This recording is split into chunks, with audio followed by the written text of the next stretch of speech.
Okay, so the way that I did this was I looked at my list and I didn't worry too much about the spellings, and there were some sub dynasties and all that stuff, but I didn't really worry about that much. I just wanted to get the main dynasties, and I created them. I sort of created the memory objects and then the story at the same time. But I started off with the Zia, and it's also spelled SHSIA dynasty. But so I started off with Xia, and I thought, the X-Men. So I thought the X-Men recruited my friend. I have a friend named Mark Shang, and so the Shang dynasty was a natural. So I recruited Mark Shang, and Mark then started chasing this Chou dog, okay, which is the Chou dynasty.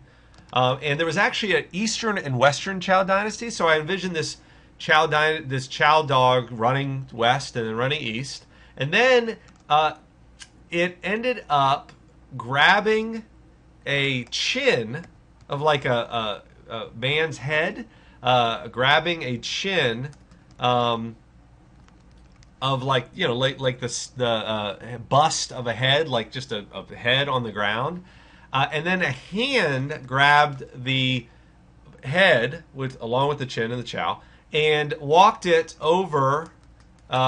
This person, was walking sort of this. So you envision this hand holding this statue's head with the dog attached to the chin, and threw it over into this kind of Stonehenge. If you know what Stonehenge is, this like 6 pillars, stone pillars that represented for me the 6 dynasties.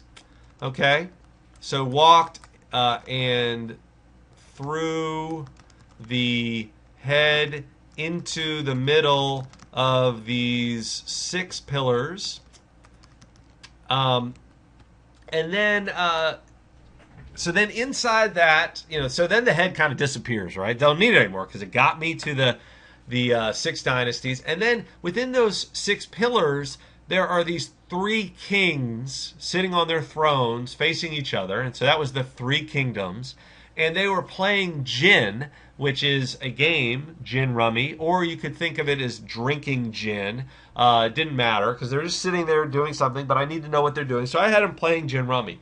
And then, weirdly enough, these North and South soldiers from the North and South, like of the Civil War, came rushing onto the scene and started fighting. Very, very weird, right?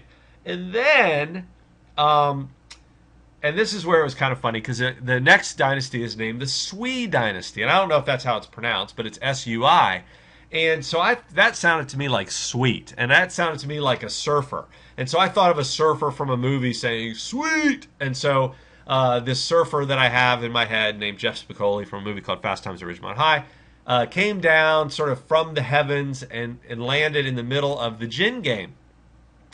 And, it doesn't make any sense, but that was my memory. And then a bunch of Tang. If you know what Tang is like Kool-Aid, kind of. It's famous for being what the astronauts would drink, but it's like this orange powder, and it came from the heavens and landed on this person. Now, this is the key. These mean something to me, but you have to come up with your own memory objects, typically, so that you can envision them. But for me, I have no problem at all envisioning Tang falling from the heavens on top of Jeff Spicoli, who says sweet. And then my next one is that, shockingly enough, after Jeff, my sweet guy, is down here covered in Tang, there's then the 5 Furious 5 from the Kung Fu Panda. They come into Furious 5 poses on top of this Tang covered guy, and that's my image for the 5 dynasties. So that represents the 5, right? And then they break out into Song, right, which is the Song Dynasty or Sung Dynasty. And here's where it kind of gets interesting, as if it needs to get more interesting. The song that they sing is "You and Me, Babe," and the next dynasty is the Yuan Dynasty. So "You and Me," the song "You and Me" is my image in my head, and it's kind of in my head and my ear for this dynasty. And then, like in American Idol, there's a judge, and the judge is a guy named Ming the Merciless.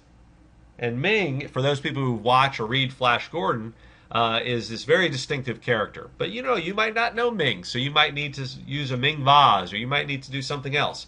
But I envision Ming sitting here watching this song, the Furious Five, doing this song competition, and he then rings a bell, and that is the Ching. And that's the next one on my little list. So that's it. I mean, it's this stupid story, and it has memory objects, some of which, like my friend Mark, that mean something only to me, or Jeff Spicoli means only something to me. But you create your own list.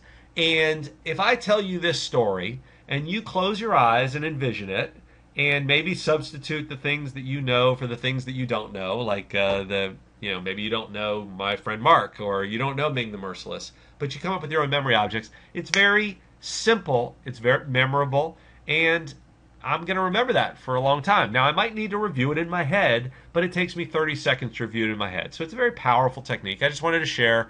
This is a real life example. This happened yesterday where I just want to remember this and show off to my wife.